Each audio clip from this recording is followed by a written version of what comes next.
KIOO, Panama City, a Magic Broadcasting radio station. 101.1 FM. We must stand up every day and catch the stories that others might miss. And online with breaking news for Panama City. There is a lot of that. You have the truth on your side. This is NewsTalk at 101. Really refreshing. 7:05. Every Tuesday and Thursday, we have Scott Mager from Mager Peruis and the Storm Help Team. Fantastic attorney, author, former pro tennis pro, all-around swell guy who always carries a fresh batch of donuts with him. Ladies and gentlemen, the one and the only Scott Mager. Good morning, sir.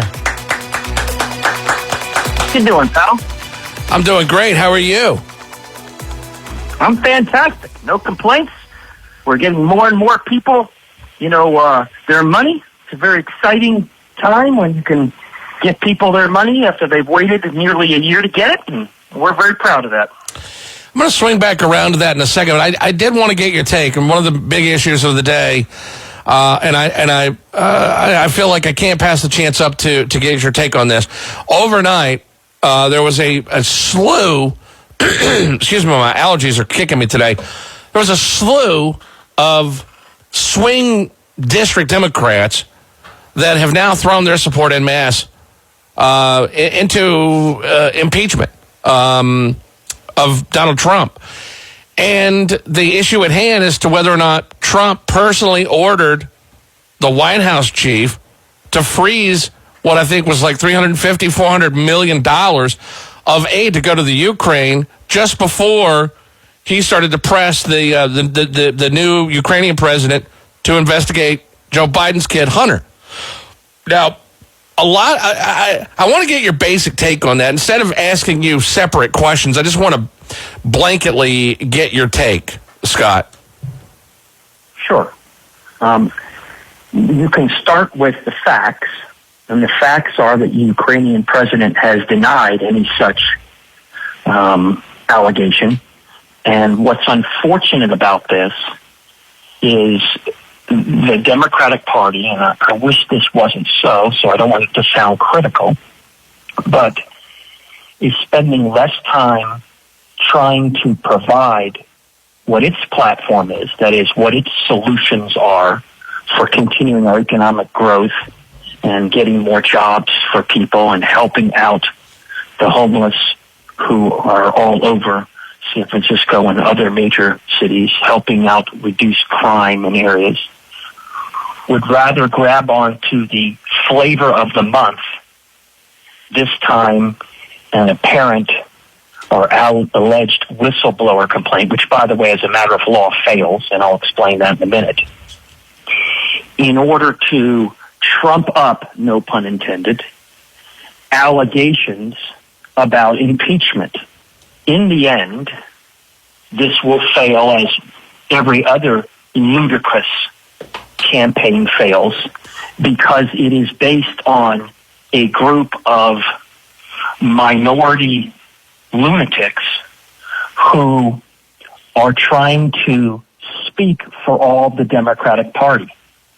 If you ask any normal person, Democrat or Republican or independent, and you say that the former vice president bragged about getting somebody fired as a condition for giving money, they would all want him investigated. If you found that his son was receiving millions of dollars of money for sitting on a board of an oil company that he had no knowledge, no skill, no intelligence whatsoever, and it occurred around the same time of this, every normal person would at least have questions and say, is that proper or not?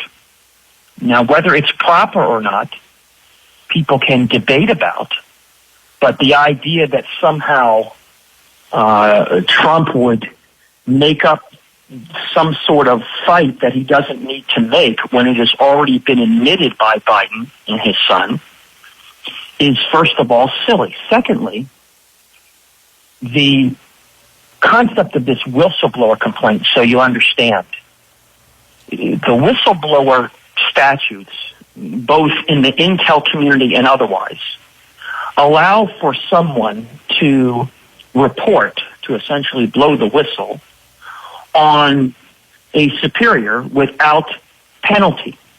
So in other words, if you are an employee and you work for a company and you tell on your boss that he's dumping toxic waste into the ocean, you can't be fired as a result and you can be rewarded. In this particular situation, as a matter of law, the president is not the employer. He's not a employer at the intel community. They work for him. So as a matter of law, you can't have a whistleblower complaint against the president. You could have a whistleblower complaint against somebody who runs the intelligence unit if they did something wrong. But putting that aside, I again ask the same question I ask every time. Whenever these fanatics stand up, show me the specific evidence that provides support for your claims. The president of Ukraine, the person who runs Ukraine, for lack of a better phraseology, has denied that any such occurrence existed. The president denies it.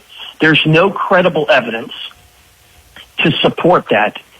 And if you are going to allow whistleblower complaints to become public, imagine the horrific situation you're going to have when you start to allow every whistleblower complaint to become public before there are credible and supportable allegations. Now, that doesn't take away from somebody's right to make a complaint in general, and it doesn't take away the right of the liberal-based media to pound away at whatever the issue of the week or day or month is. It's just unfortunate to me that we aren't having a greater groundswell of true Democrats who are saying, here's what our solutions are. Here's why you should elect Bernie Sanders or Elizabeth Warren or Cory Booker or Kamala Harris or whoever it is you want. Here's the 5 things we're going to do that are going to be promising, popular. Here's how we're going to help the people of the Panhandle who haven't gotten all of their money. Here's how we're going to help reduce crime in Chicago, in Detroit, and ordinarily overwhelming Democratic districts, San Francisco. Here's how we're going to solve the immigration crisis. I think that if you asked Democrats quietly, and they weren't, talking loud enough for anybody else to hear, they'd all agree with what I just said. And it's only the few spokespeople who are trying to push this radical agenda, which I just don't believe is what not only what the Democrats want, but I think it is creating a greater groundswell for Trump. That you're going to have all these silent Trump supporters because they don't want radical policies. Can you imagine, as Bernie Sanders today discloses his wealth tax, can you imagine all the Silicon Valley billionaires, all the Wall Street billionaires, all the Hollywood actors getting up and saying, I completely agree with Bernie Sanders and I want to pay $5 or $10 million of every $100 million that I make, in addition to any other taxes I would pay. I would gladly pay that. I am waiting for them to stand up. I haven't heard yet anybody, but I'm waiting for the hundreds or thousands of people who make that money to stand up and say, I'm going to contribute right now. I'm going to be the first to say I'm behind these tax increases.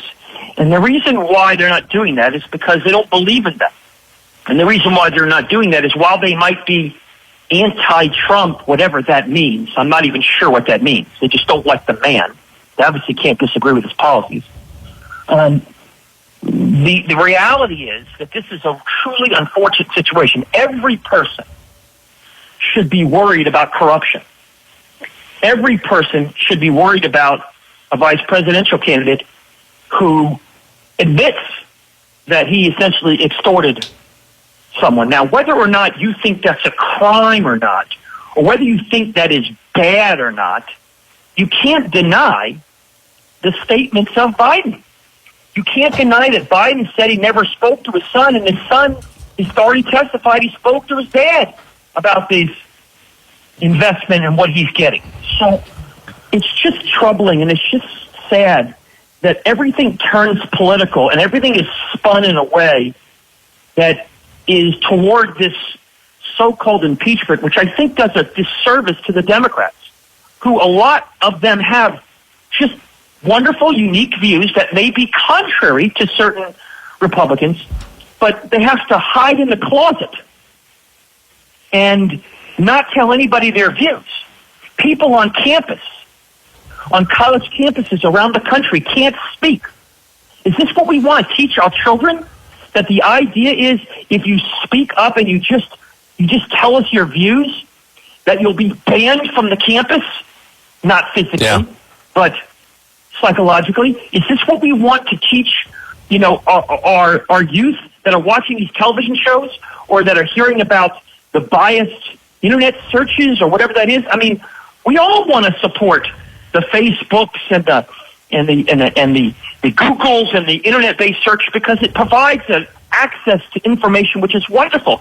Don't we want to allow all the free information out there and just allow people to form their own views? Of course we do.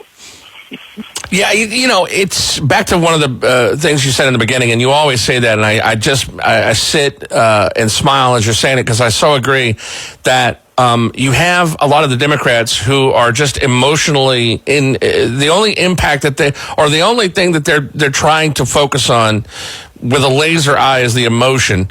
And it's we hate Trump, we hate Trump, we hate Trump. It's impeach, impeach, impeach. And there's never any talk of real issues.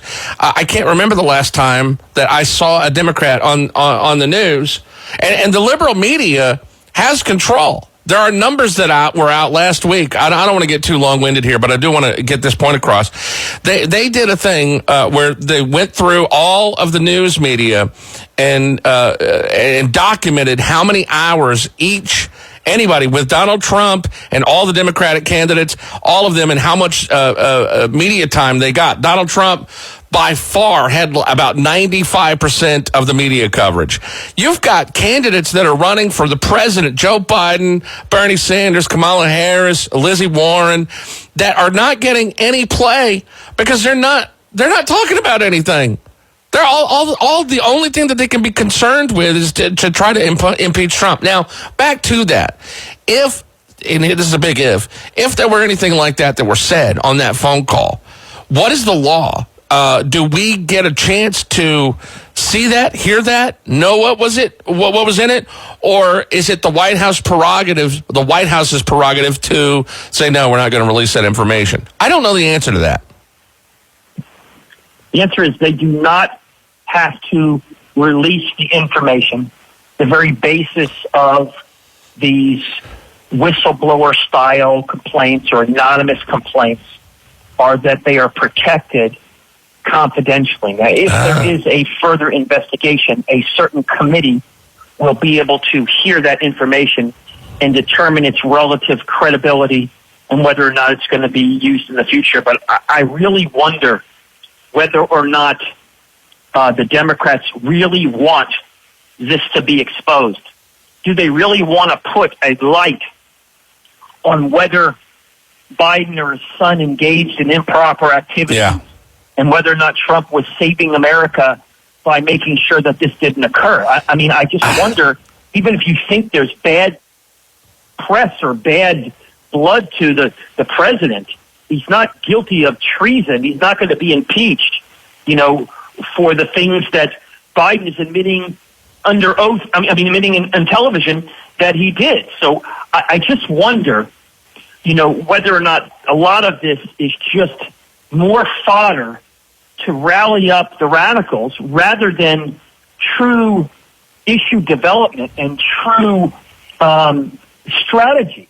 And for some reason, there is some misunderstanding amongst the Democratic strategists that the best thing to do is to sell wild theories and hope they stick. And if they don't stick, then let's move on to the next one, And if it wasn't, Kavanaugh or Dean or one of the other crises, the immigration crisis, each week it's a new thing.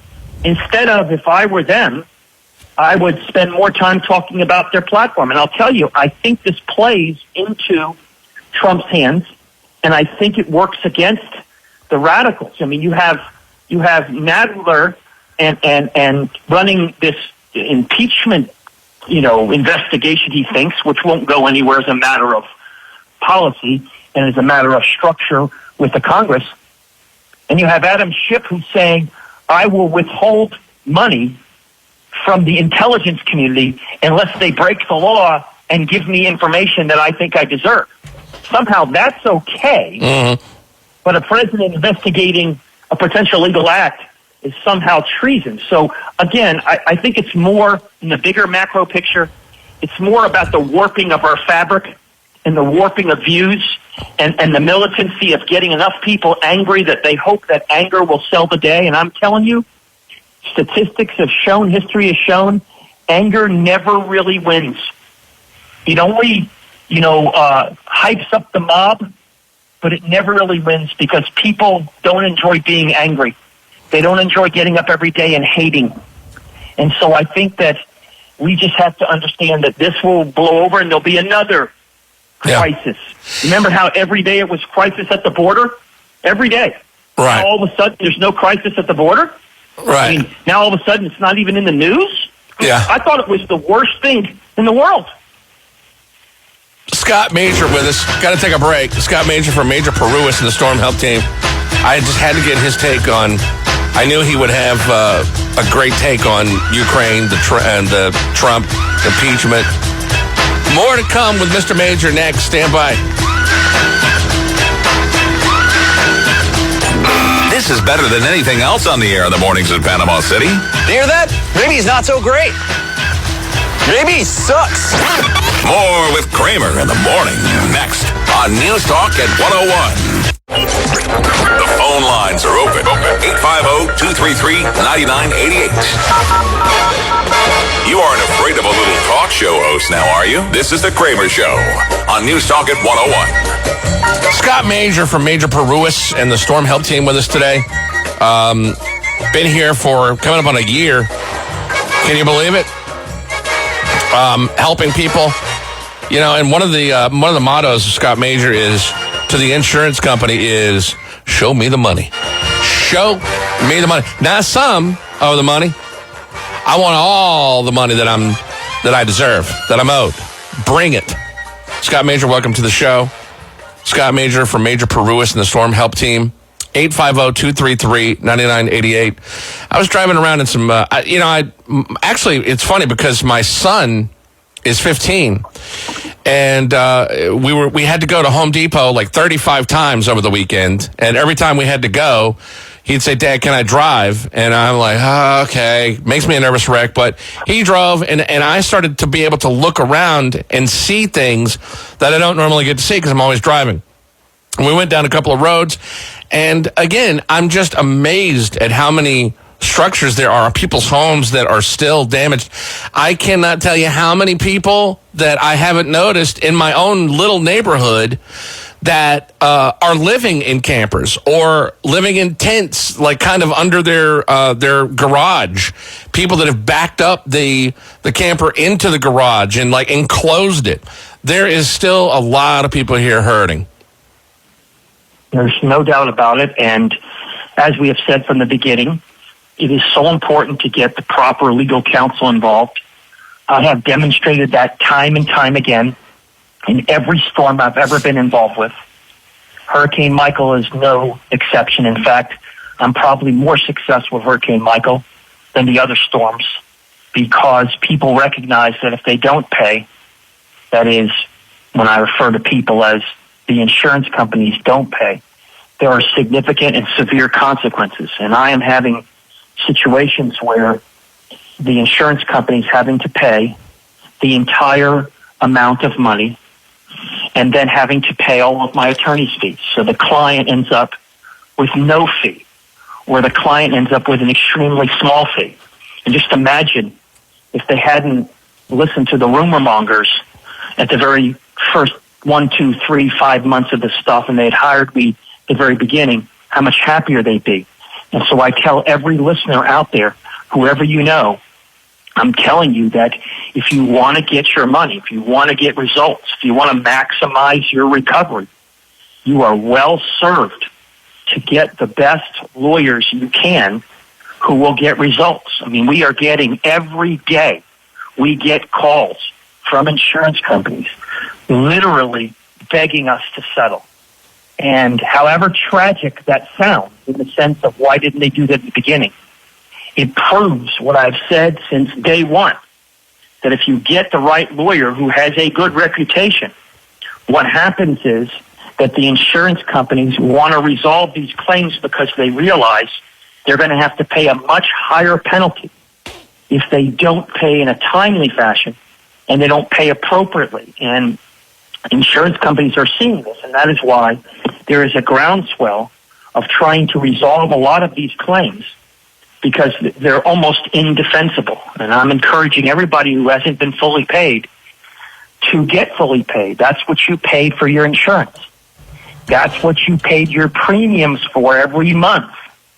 That is what you bought, was that insurance, was that ability to recover and to make sure that your property is fully recompensed.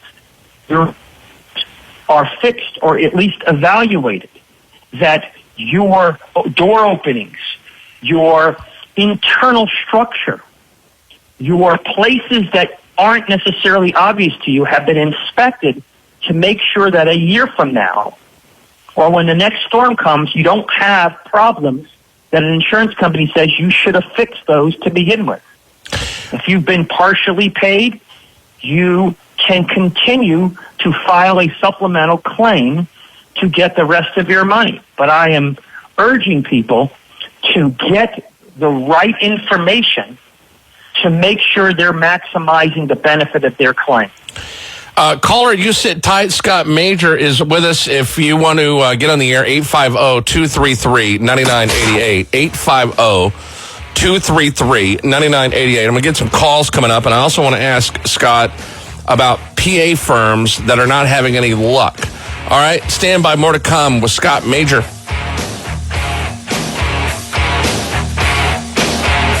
The Kramer Show will be back in a sec on News Talk at 101.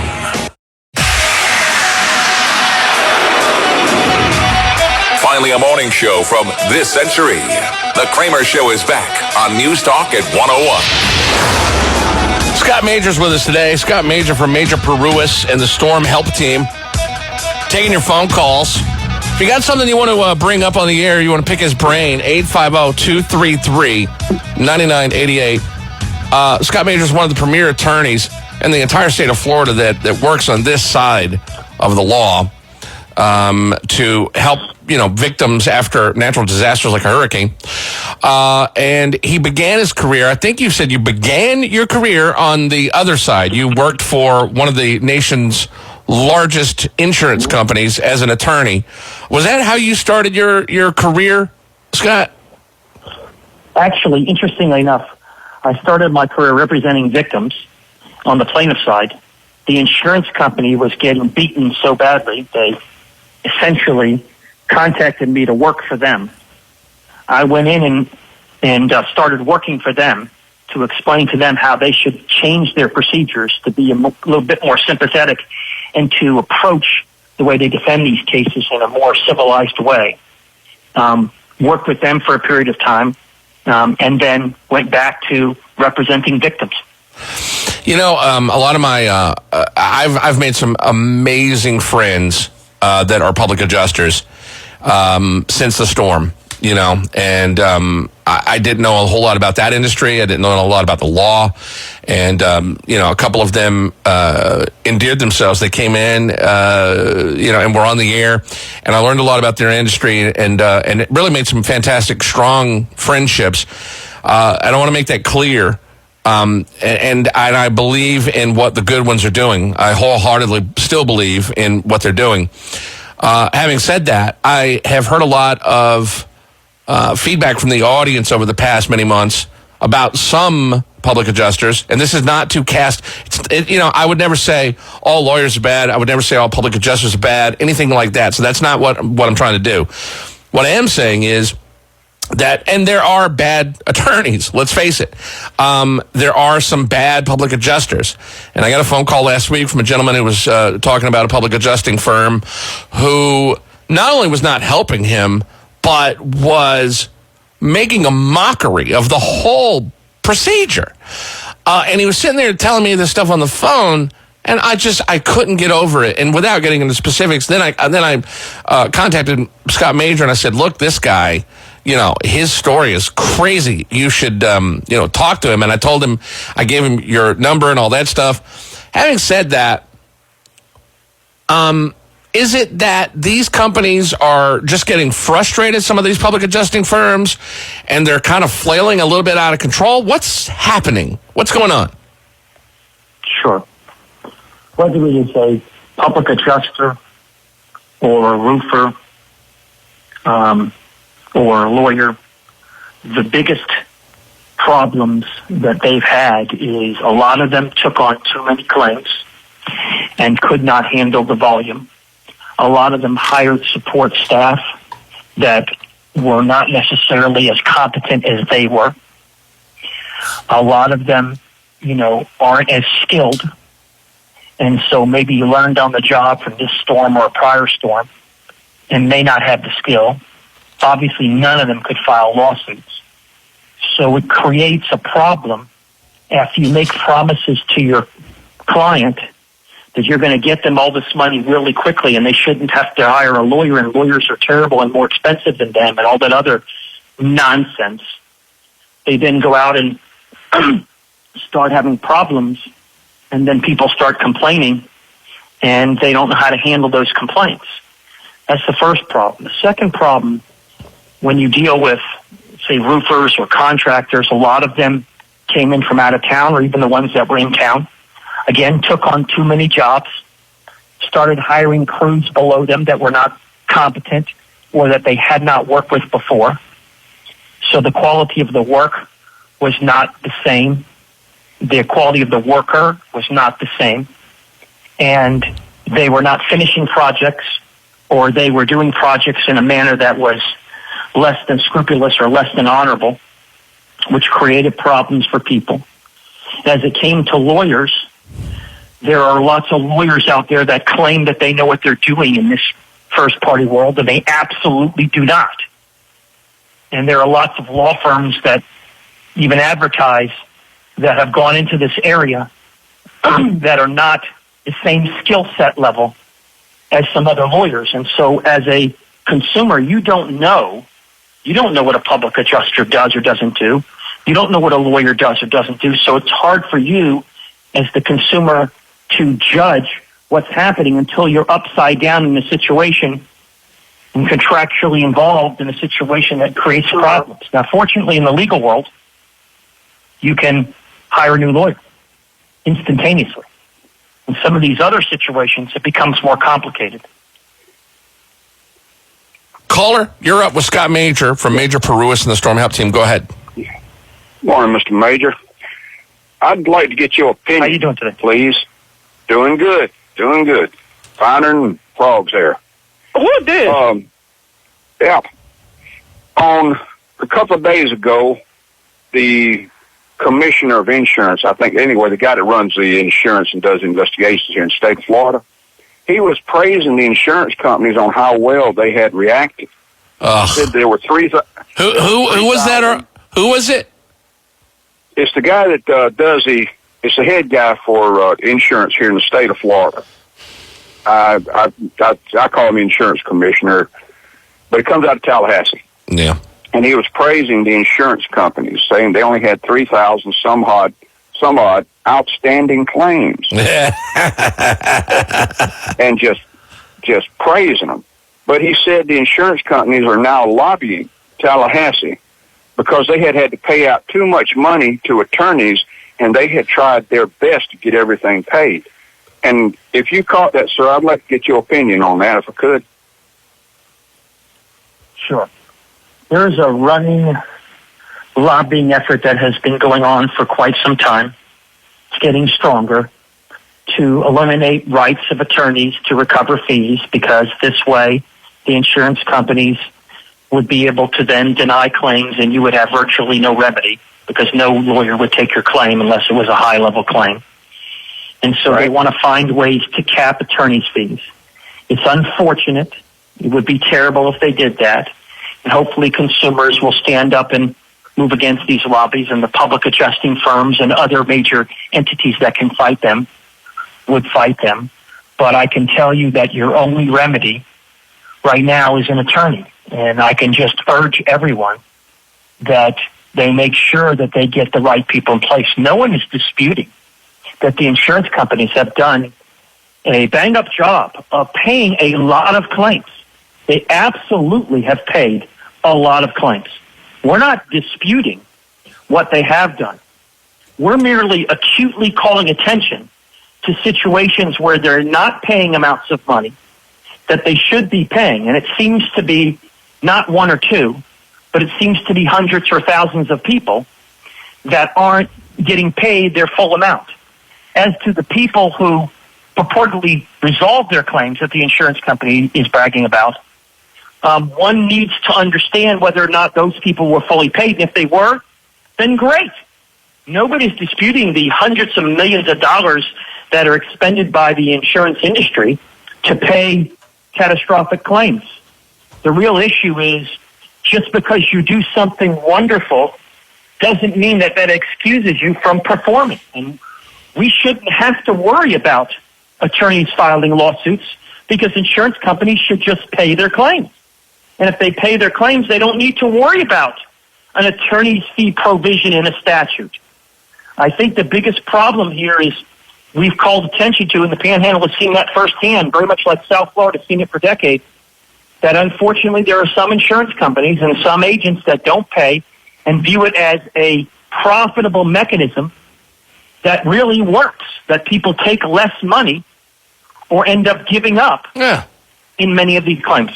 I can count on one hand, literally one hand, how many people have called the show or contacted me, emailed, talked to you, called you, been on this show over the past 10, 11 months that have said, my insurance company was great. They paid me everything I needed, took care of everything. We're all bundled up. We're ready to go. I mean, that is a rarity. And again, I concur from what we've been hearing on the phones and the emails and Facebook messages that, the insurance company may have reacted to a lot of people's claims, but by no means have they done a good job about paying everything that they've owed. That's their business, right? So it would be kind of loony to sit here and say that, the insurance company, I mean, they always pay. They always, sometimes they overpay. I mean, people should write the insurance company a check. That's like saying, the Shell oil companies of the world, we should pay them a bonus at Christmas. Get the heck out of here. It irritates me to hear that. Sure, and I'll tell you, it's because I get that they're a strong lobby, and I get that they don't want unscrupulous lawyers filing suits that aren't reasonable. And so, in my opinion, if a lawyer files an unscrupulous lawsuit, if he's trumping up charges that don't exist, if there isn't support in an estimate, then those lawyers should be sanctioned. Nobody's encouraging frivolous lawsuits, but my goodness, how many people have called into the show that have said they haven't been paid? I mean, think of the thousands of people, and think of all these public adjusters who have all these claims, and how many of them do you know that have resolved all of them? Answer, 0. There's no public adjuster I know that can tell me, all my claims are resolved. I got all the full money for my clients. None of them. In fact, as I predicted in month 1, the public adjusters would go out, get all the clients, resolve the claims as much as they can, and they would send them to their favorite lawyers, who then would litigate the claims. So the reality of this is clear. If you want to get full recovery, you need to hire the best lawyers and not just the lawyers who do this on weekends. And if you do, you're going to probably get full recovery. And if you don't, you might get full recovery, but you might not. But we're in month 11, breathe down the neck in a couple of weeks of 1 full year. And you and I should be singing the praises and being happy and saying we don't have anything to talk about except politics. Right. Not having to talk about these situations. But unfortunately, we're not, and that's because the facts show that insurance companies haven't fully paid. Maybe there's some reasons. Maybe some adjusters didn't do their job, or maybe all the inspections weren't done, or maybe you don't have a detailed estimate or all your ALE in.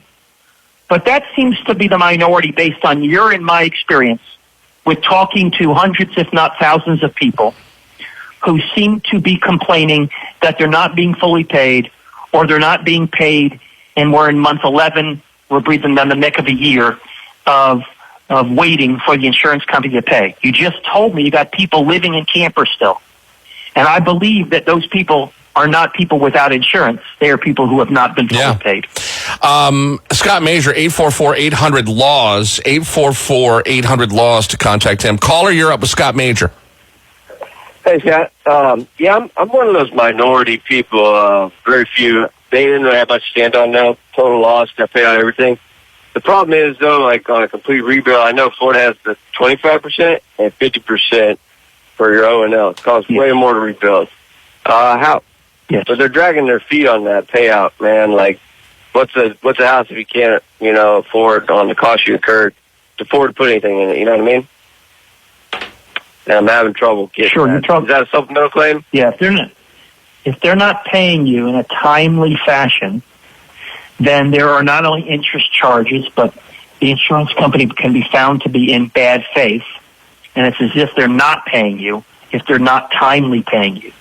So you should explore and make sure you have some documents in the file, letters, emails written to the insurance company, asking them to provide written support for why they haven't made timely payments and itemize the payment dates that they were due, and then asking them in writing, please tell me exactly what the reasons is for your non-payment. Love and kisses, you. And if you do that, you'll establish a track record for a complaint that can be filed by you or your lawyer of choice. Now, does that doesn't matter even if they contract it out to like a third party, because they're saying it doesn't matter. If the third party has completed the work and the insurance company just isn't paying them, that's as if you're not being paid. And I actually am curious to learn why it is they haven't paid you the money. I'd have to see your insurance policy, but they have a duty to pay you. There's limited exceptions when they elect their own repair under their contract, depending on the insurance company, but they can't delay. Okay. Thanks, Scott. 844-800-LAWS. 844-800-LAWS. By the way, if you want to call Scott Mager and Brian Peruis from Major Peruis and the Storm Help Team, stormhelpteam.org, the website. Got some more final moments here with Scott. If you want to get in, let him up, 850-233-9988. Good morning. More live and local in the morning. Coming up next with Kramer. This is NewsTalk at 101. Wake up to the news that affects you. This has to be a wake-up call. The Kramer Show. NewsTalk at 101. Scott Mager was with us today, 850-233-9988. Charles, you're up with Scott Mager. Go ahead, sir. Charles? Is that me? It is, sir. Go ahead. Oh, yeah. My name's Charlie. I've got a problem here with a situation where I'm in a flood zone. I got 3 days after I got a reasonable settlement for rebuild of my home over here in Highland Park. The code changed where I'm in a flood zone, and they won't issue me a permit to rebuild my home. So I have replacement costs on my insurance for my home and my contents. And my adjuster has run off and left me. He's got his money and gone. And now I'm in a situation where I can't rebuild. The county won't issue me a permit to rebuild my home. I have to go through a structural engineer, and the cost of that is bringing up the code is far, far beyond what would be economical, feasible to rebuild this place. So it's going to have to be demolished, and I have to start over. And they lowballed me on my older home because it is an older home, and I accepted pretty much what they give me for rebuild, but I can't rebuild it now. And I'm in a dilemma here now where I can't get back with the public adjuster because he's barred any communication link with me. Totally, everything. He won't even talk. So now my situation is, the last conversation when he was going to try to get the insurance company to give me a complete cash out. Just go ahead and cash me out and give me whatever the balance would be on my policy for this rebuild. So that's my dilemma. I can't do anything. They won't let me put a mobile home here. I have to stick build. It's just a mess. And I'm in a camper now. Disabled, veteran, so forth. I'm needing some assistance. Here's my suggestion to you. If in fact the insurance company, by its delay, caused you to have to now rebuild because the flood zone occurred in months 10 or 11 or 12, instead of they could have paid you in month 1, you could have rebuilt before they changed the flood zone, then you will have delay damages and perhaps bad faith, number 1. Number 2, if you have a law and ordinance coverage, it'll cover for the change in the rebuild requirements. And if you're unsure about what to do, dial the 844-800-LAWS number, and we'll take a look at your policy and talk to your adjuster and see if there's a way we can help you. Charles, I would recommend reaching out. The number 844-800-LAWS, 844-800-LAWS, and stormhelpteam.org. All right. Another fantastic hour in the books with Scott Mager. Thank you so much, my friend.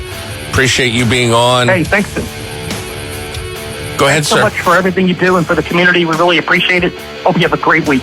Have a great rest of your week, bud. I'll talk to you soon. Area Scott Mager from Mager Peruis and the Storm Help Team. Hour number 3 coming up. More to come.